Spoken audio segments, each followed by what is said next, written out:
নেককার দিনদার বউ চাইব একজনের কাছে, তিনি কে? দেখুন, পৃথিবীতে অনেক কিছু মানুষ না চাইতে পেয়ে যায়, বাট দুটি জিনিস আল্লাহর কাছে চাইতে হয়। এক, নেক স্ত্রী। দুই হচ্ছে নেক সন্তান। রব্বি হাবলি মিনাস সলিহিন। আল্লাহর কাছে চাইবেন যে আল্লাহ তুমি আমাকে ভালো বউ দাও, তুমি আমাকে ভালো স্ত্রী দান করো, তুমি আমাকে নেক সন্তান দান করো। এই দোয়াটা করলে কবুল করবে একজন, আওয়াজ দিয়ে বলে তিনি কে? একবার নবীজি সাহাবা একরামদের মাজলিসে বসে আছেন, যেমন ভাবে আমি আপনাদের সামনে বসে আছি। নবীজির সামনে কয়েকশো সাহাবা বসে আছে। একজন যুবক সাহাবা এসে বলল, ইয়া রাসূলুল্লাহ, ইয়া হাবিবাল্লাহ, মান তুহিব্বু আকসার, who do you love most? নবী হে, আপনি সবচেয়ে বেশি কাকে ভালোবাসেন? আরব বিশ্বে তখন বউকে ভালোবাসা এক কাপুরুষতা মনে করা হতো। যে বউকে ভালোবাসা তাকে বলা হতো কাপুরুষ।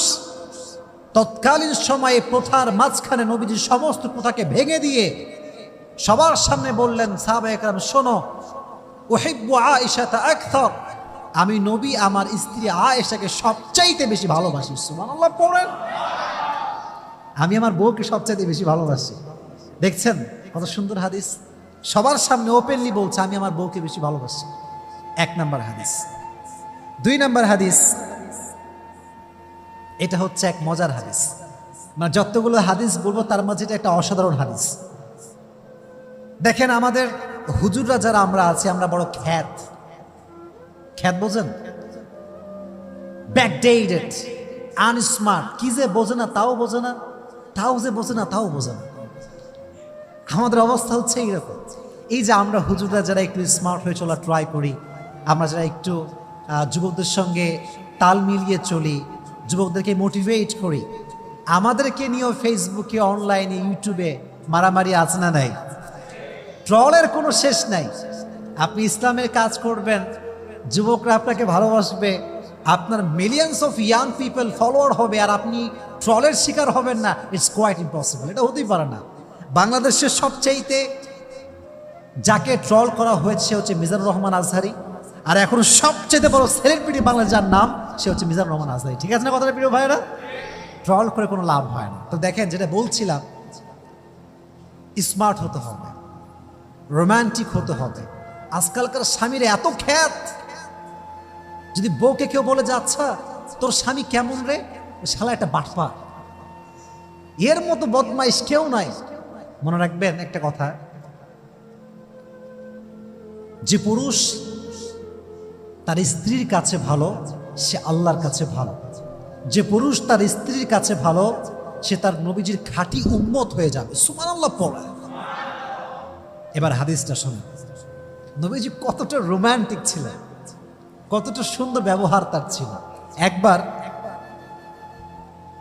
যুদ্ধ করে নবীজি ফিরে আসছিলেন বাসার দিকে, সমস্ত সাহাবা একরাম নবীর সঙ্গে আছেন।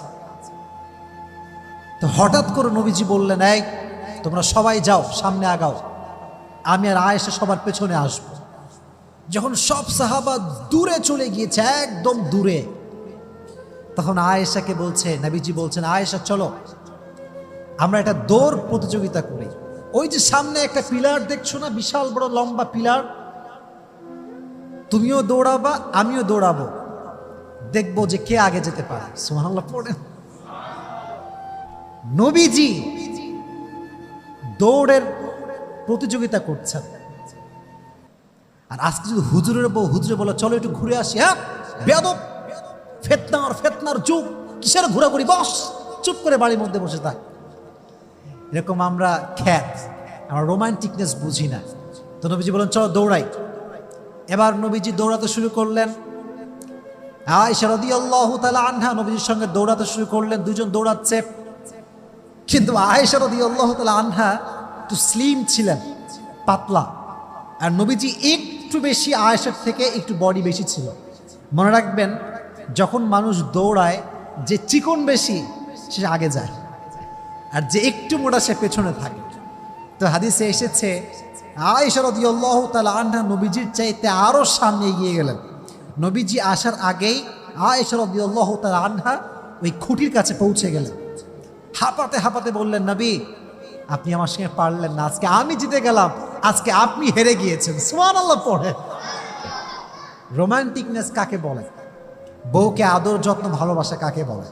আবার আর একটা হাদিসে আসছে, এইটা হওয়ার পরে আরো অনেক দিন পরে নবীজি আবার যুদ্ধ থেকে বাসায় ফিরছেন। এবার আয়েশা রাদিয়াল্লাহু তাআলা আনহা বলছে, নবী চলেন আজকে আবার হয়ে যাক, দেখি কে পারে আজকে। আগের বার কে জিতেছিল? আবার বলেন, আগের বার কে জিতেছিল? তো নবীজি বলছে, আহা, আগের বার হারছি, আবার যদি আজকে হারি মান সম্মান থাকবে না। তো নবীজি বলছে, ঠিক আছে চলো আজকে আমরা আবার ট্রাই করি, লেটস গো, শুরু করো, চলো যাই। এবার দুইজন দৌড়াতে শুরু করছে, কিন্তু হাদিসে এসেছে এবার আয়েশা রাদিয়াল্লাহু তাআলা আনহা আগের বারের চাইতে এবার একটু স্থূল হয়ে গিয়েছেন, একটু মোটা হয়ে গিয়েছে। তো যখন দৌড়াতে শুরু করেছে, নবীজি আয়েশার চাইতে একটু সামনে এগিয়ে গিয়েছে, আর দৌড়ে গিয়ে ওই খুঁটিকে ছুঁয়ে বলছে, আয়েশা হাদিহি বিতিলকা, আগেরবার তুমি আমারে হারাইছো, আজ আমি তোমারে হারাই দিলাম। সুবহানাল্লাহ পড়ে। তাহলে এই যে খুনসুটি ভালোবাসা, এটা স্বামী স্ত্রীর মাঝে রাখার দরকারটা যুবক ভাইয়েরা আছে না নাই?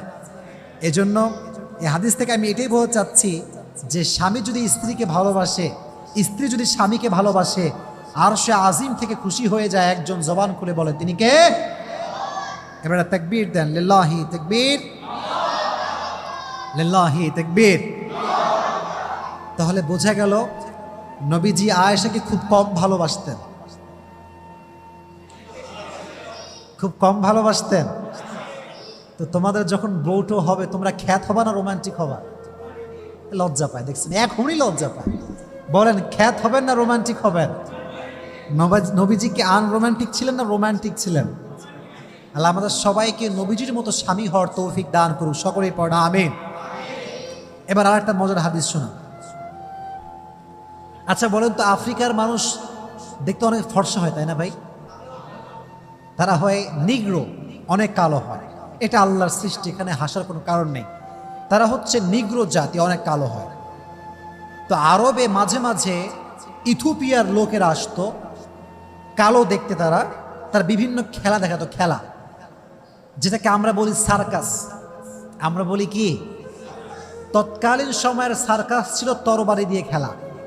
কি দিয়ে খেলা? তরবারি দিয়ে। তো হাদিসে এসেছে একবার তরবারি দিয়ে হাবশিরা খেলছিল, ইথিওপিয়ার লোকেরা খেলছিল। এটা হচ্ছে ঘর, এটা হচ্ছে জানালা। এটা কি ভাই? জানালা। তো মাঠে খেলছে, ইথিওপিয়ার লোকেরা কোথায় খেলছে? মাঠে। তো তরবারি যখন আমরা বাড়ি মারি একটা আরেকটার সঙ্গে, একটা আওয়াজ আছে না নাই? তো আওয়াজ শুনে আয়েশা বলছে, নবী হে, আমি দেখতে চাই, আমার বড্ড মন চাচ্ছে, চলো না নিয়ে যান আমাকে, চলেন একটু ঘুরে আসি। তো নবীজি কত ভালোবাসা, দেখেন কত সুন্দর হাদিস। নবীজি বলছে, ঠিক আছে, যদি তুমি পর্দা উঠায় দাও বা জানালা খুলে দাও, তবে তোমাকে মাঠ থেকে মানুষ দেখতে পারে। আর স্ত্রীকে কেউ দেখবে, এটা কোনো স্বামী কি সহ্য করতে পারে? বাংলাদেশে পারে? বাংলাদেশে সবই সম্ভব। আজকাল দেখবেন বাংলাদেশে স্বামী স্ত্রী মাশাআল্লাহ ব্লগ চলতেছে ঘুমাইয়া, বউরে দেখাচ্ছে আরামে, মানে বউটা হচ্ছে তার ইনকামের সোর্স। বউয়ের রূপ দেখাবে, টাকা আসবে। নাউজুবিল্লাহ পড়লেন না আপনারা? তোমাদেরকে সবাইকে বলছে, যুবক ভাইরা শোনো, জীবনে হালালভাবে এত টাকা কামাবা যেন স্ত্রীকে দেখিয়ে টাকা পয়সা ইনকাম করতে না হয়। ঠিক না বলো যুবক ভাইয়ারা? এত টাকা কামাতে হবে তোমাকে, খালি বউরে দেখায় দেখে ব্লগ করে বেড়াচ্ছে। এটা বড় মারাত্মক ফিতনা। এটা আমার বউ, আমি দেখব, পৃথিবীর কেউ আমার বউকে দেখার অধিকার রাখে